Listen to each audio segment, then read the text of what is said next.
কৃষ্ণ মানুহৰ অন্য এটা মিনি ব্লগলৈ আপোনালোক সকলোকে স্বাগতম জনাইছোঁ। এয়া মোৰ অৱস্থা, বৰষুণ ইমানেই বেছিকৈ দিছে আৰু কাপোৰটো শুকুৱাবই লাগিব, উপায় নাই আৰু সেইবাবে ফেনৰ তলতে কাপোৰখিনি শুকুৱাই আছোঁ। আৰু ৰাতি টুকটুকে মোক আৰ্টৰ বহীবিলাক দেখাই আছে। মইতো ভবা নাই কিয় বা দেখাই আছে। তাৰ হেনো আৰ্ট স্কুললৈ পুনৰ যাবলৈ মন। 2023 চনতে আৰ্ট স্কুললৈ গৈছিল, কিন্তু দৌৰৰ প্ৰেক্টিছৰ বাবে আৰ্ট স্কুল যাব পৰা নাছিল। আৰু সেয়েহে ৰাতিপুৱাই মেমলৈ ফোন কৰিছে, মেম মই এতিয়া দেওবাৰে ফ্ৰী আছোঁ, আৰ্ট স্কুল যাব পাৰিম নেকি পুনৰ। মেমেও য়েছ বুলি কোৱাত তাৰ একেবাৰে ফূৰ্তিৰ সীমা সংখ্যা নাইকিয়া হ'ল।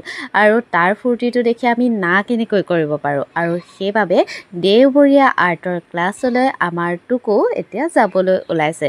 দেউতাকো তাক থৈ আহিবলৈ গৈছে আৰু সিহঁতৰ সৰু সৰু ভাল লগা কামবোৰ কৰিবলৈ দিলে কিমান যে ভাল পায়। সি যোৱাৰ পিছতে ঘৰখন একেবাৰে